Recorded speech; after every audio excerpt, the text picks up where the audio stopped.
Hello there, welcome back to the Godless Tactics Abridged commentary, where in the previous part I mostly just talked about the game for a bit, but along the way I was able to take the key settlements on the starting island, getting it to the point when it's probably going to be fine for us to leave. And we're going to do that right now to head south and attack the nearby rebel faction instead. Along the way, we are blocked. We have to go down these sea lanes to cross bodies of water. But there are also some guys coming the other way from the rebels. Now this first battle doesn't look so bad. It's more the second army behind them I was concerned about. There's a group of higher level soldiers just behind the first group I need to fight, and they'll probably attack me after this battle. But I thought fine, we're going to have to just take them down one after the other. And this first battle will be a chance to train up and try and get closer in level to the enemy for the second battle. We fight on my favourite map, because it's really small and the enemy bases are quite close to you at the beginning of the fight, so it's easy to advance and take their bases, getting bonus experience points. We're going to look at a slightly godless tactic right here. I need to make that chance to hit on that attack with Bonjam higher, so I can kill the enemy in one hit with greater probability. So first, I move Wifri from their position, because they were standing in the middle of a bunch of my other guys. Then this fighter class goes into the middle of that block and uses boost. That means all 4 of the adjacent characters now have plus 20% chance to hit for this turn. Now I can take an 80% chance to kill this enemy. If I miss, there's actually a chance they'll kill me with the counterattacks there. Fortunately, we do hit, and that's that. A bit of a gamble, but a gamble made less so by some tactics. That's what we like to see. We go on to hammer our way forward, and we don't have to go very far to steal this enemy base. Taking bases is good because you get some bonus money, and you get a flat amount of experience, so even in easy battles where not much experience is available, you can still get a fair bit by just taking bases. You can even let the enemy retake them to exploit this to some extent, although every time you retake a base you get less and less experience. I was just forming up behind Offie there, hoping to use Offie as a tank. Did take a bit of damage, should have paid more attention to where the enemy could attack. It doesn't matter too much in this battle to be sloppy, because the enemy aren't that powerful. They're unlikely to kill me in one hit if I make a slip up or something like that. But that certainly can happen in this game, so you need to pay attention to where you're specifically putting your units in regard to the enemies. We push forward a bit more, take another base and then end the battle. In this case I actually went beyond the auto-resolve save just to take that extra base and get bonus experience. After that fight we're going right into another one. This time, a bit of a more difficult one as the higher level party comes to attack. We did on average gain 1 level during the previous fight, so it's not as bad as it previously looked. We do end up though on my least favourite map. This is the one that looks weird. It's kind of like an NES depiction of 2 boats next to each other. Well, here it is, and this map has a very limited number of things that can happen really, because both sides just charge in towards this bridge that goes between the 2 ships. We need to try and keep the fight mainly towards our side of this bridge. That will allow us to use ranged attacks to help with the melees that will be going on in these tiny choke points. Those spiky parts, you can move on to them, but you get severely debuffed if you stand on them while fighting, so I'm trying not to. We've got these enemy breakers choke pointed off. Those breakers are exactly the sort of unit that might just kill you in one hit if you're not paying too much attention. So it's always a priority to take them down. And here's an example of what I just said. We're fighting on our side of this bridge, so we can shoot in from the edges and do a bit more damage. The enemy will struggle to do that quite so well with their formation. Offie here actually took some damage earlier in the fight, so I'm going to show off another thing you can do. We're going to move away and use an item. I happen to have a healing item that I can use to restore exactly the amount of health that I had lost. The item is gone, but you can re-equip it by buying more from shops or taking them out of your inventory later on the world map. So moving forwards, the 2 sides end up just slamming against each other in the middle here. We do take some serious damage onto one of our characters, but it's not followed up on, so we get away with it. And broadly speaking, things are fine, and there's the auto-resolve save. I think I actually went on to kill them all manually, but that doesn't matter. We're done with that fight, and we've gained quite a few battle commendations recently. I've already got the thing I was going for last time, to add 3 to our party's movement range. Now we're going to start progressing towards another of my favourite HQ upgrades. That is to spam the one at the top. The one at the top just increases the level of your new recruits, which doesn't sound that useful, but if you get quite a few of these upgrades, it turns into other things and gives you some bigger advantages, which we'll look at later on, of course. After all that, let's rush forwards and make landfall. We can move really far, both because we're in the sea, which allows you to move further, and because we have rapid transit mode on. That's represented by those feet flashing towards the bottom right corner, next to a button that says rapid transit, which you can use to turn this off and on. It essentially costs you resources to move in this mode, but you move much further, so it's handy for traversing the map fast. We make landfall, quickly take down a super weak enemy garrison.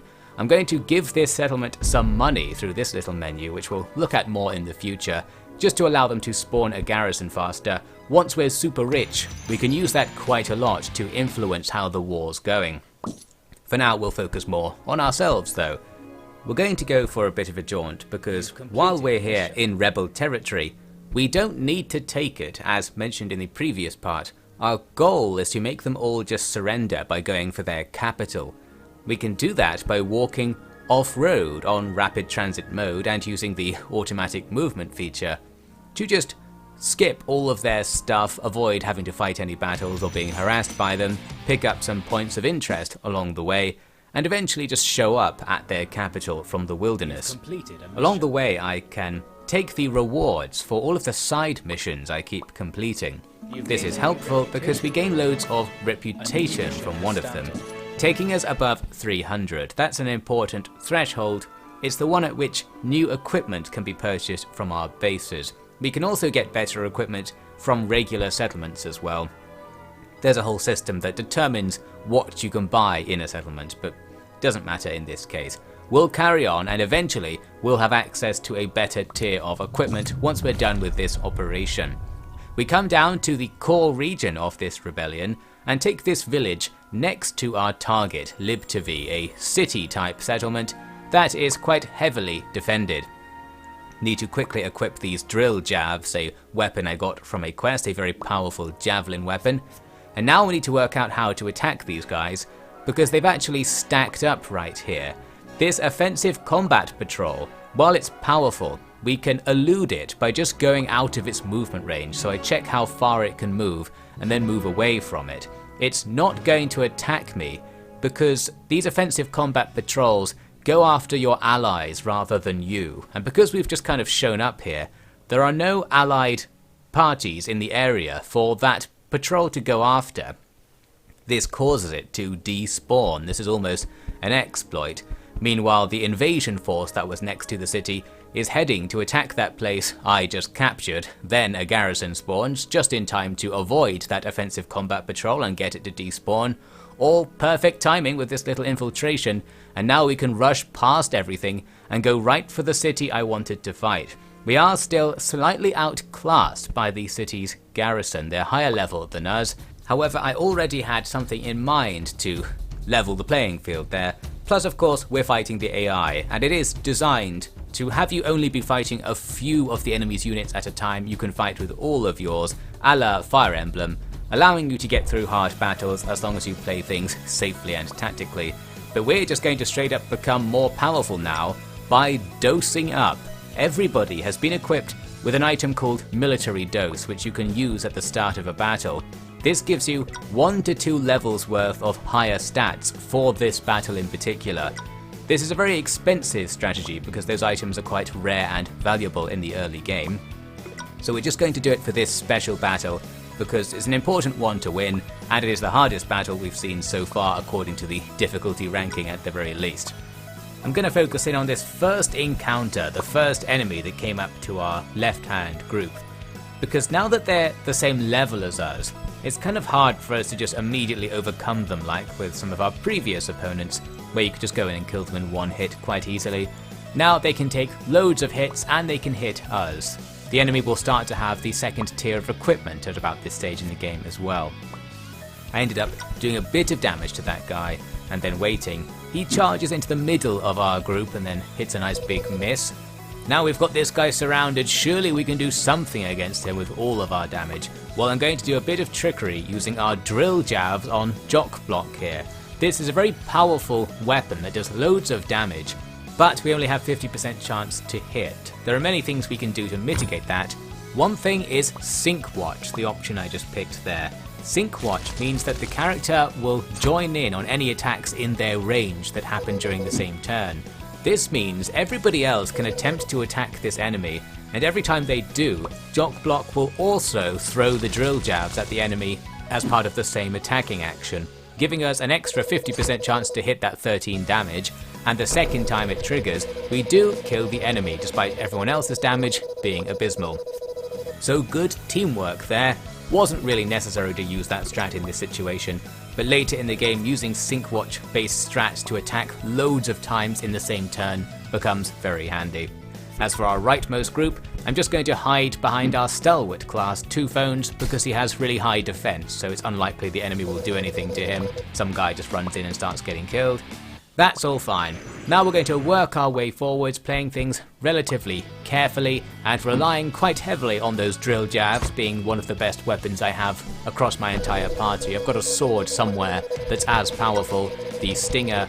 Both that and the drill jabs are quest weapons, making them better than most other weapons. Here was a situation where I can kill an enemy in one hit since scouts have low health and breakers have high damage, but the probability to hit still isn't quite there for me. So I popped a couple of boosts. 2 boosts here. Brings Bond Jump up to 90% chance to hit.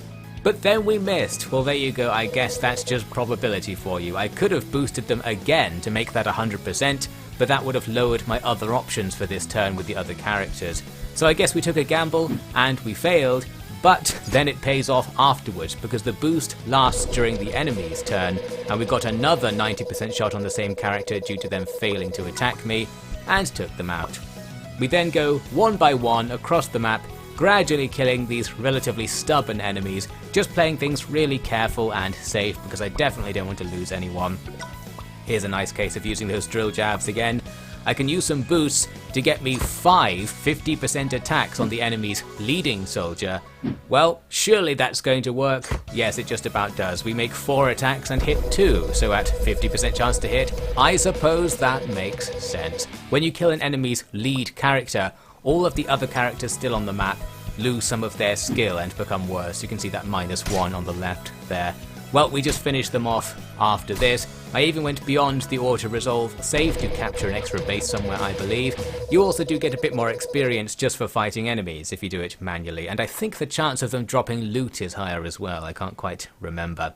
Well, we won the battle, got tons of stuff for doing it, and now we have to give this settlement to someone. This is the all-important moment. Who you give it to now will take over all of the rebel territory. Once our turn comes about again, even though they just took that Pins village off to the east, they'll immediately lose it again as everything converts over to Lumida. This is a special case. You can't usually take territory en masse like this, and you don't have to do it either in most runs through the game. But I did it anyway, I suppose, just to demonstrate that it was possible. We now have a load of Lumidan rebel defectors on our side, rebels to the rebels who've gone back to the original side by force. This means our master faction, the Lumidans, now controls a decent portion of the map with all of that extra stuff. I thought our allies might have finished off Skifount Beda Island while I was doing all that stuff. Well, not really. Looking back at it, we've got parts of it under control, other parts still under enemy control, and it will be invaded from the north where there are more enemy settlements there. I also needed to check out how the war's going in general, just to keep an eye on our soft time limit. The enemy have advanced further yet since I last looked. We'll want to get up there and try to turn the momentum around to buy ourselves more time in this campaign. First though, I'm going shopping at Lib2V because it's a city, a high-level settlement.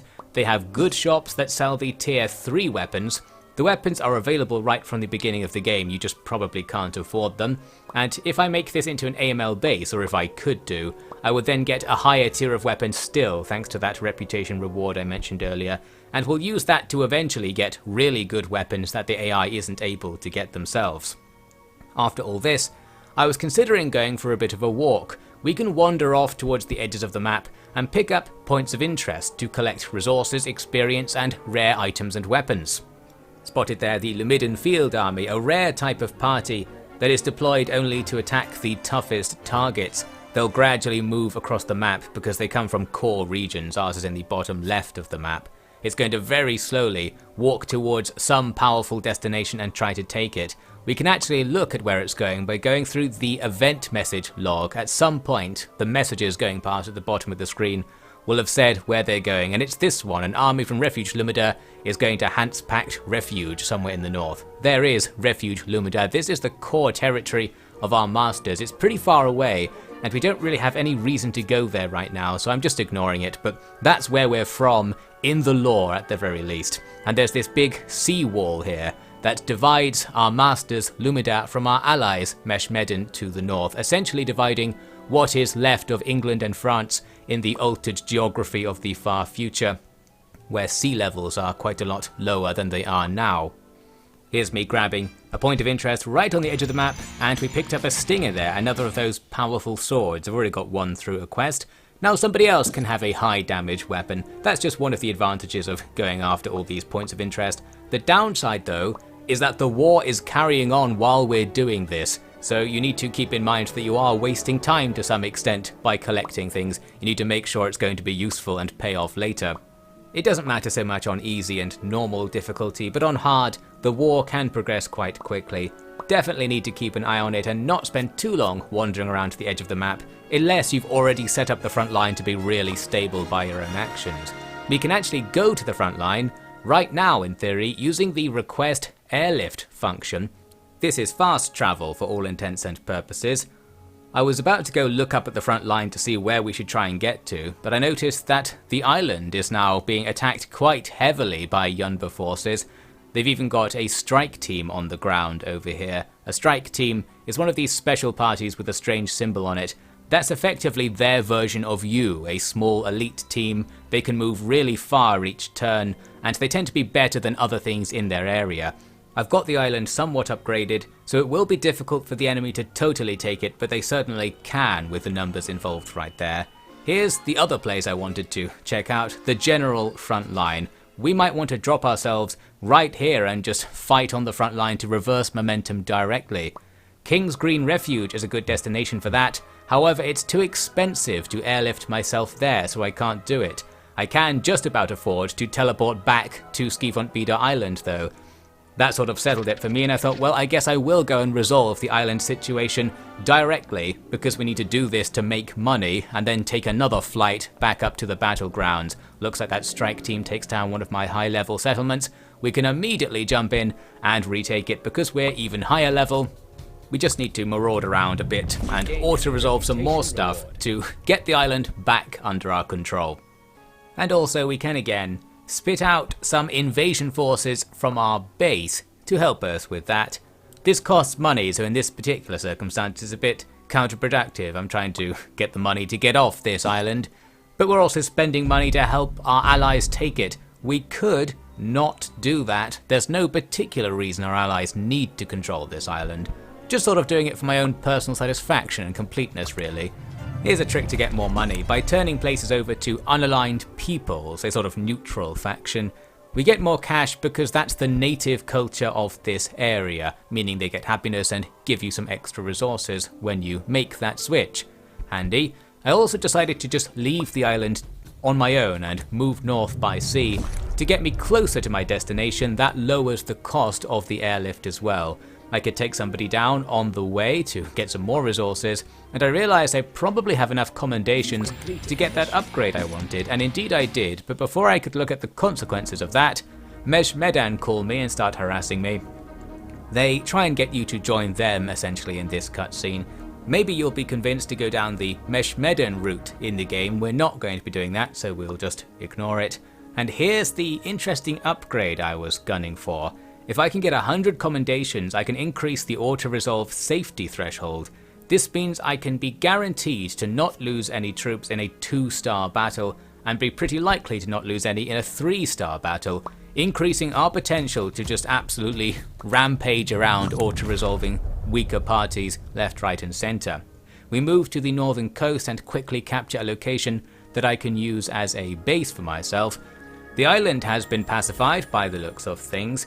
Having your allied factions have more territory does make them stronger across the entire theatre, so there is some point to them controlling these backline areas. There's that army we saw earlier, looks like it's getting closer to its destination, hence packed refuge there. It will definitely take it when it arrives, it's way overpowered for that. I think our allies just sent that out there because it's a refuge type settlement it's going for, and the refuges are some of the most powerful settlements on the map in theory. It depends on what their level is specifically though. And speaking of refuges, we can now fast travel to that King's Green refuge place, which is near the current front line. I was about to quit the game right then because I was done playing for a bit. Well, looks like there'll be a battle when we come back because we're immediately attacked as we land outside the refuge. The good news is that while this enemy party we're facing is big and powerful, the garrison of the refuge will join us in this fight, so it will be a 3-faction engagement. The Meshmedans will be on the field, and we can use them as our loyal allies to help us in our cause. So we'll do that at the start of the next part.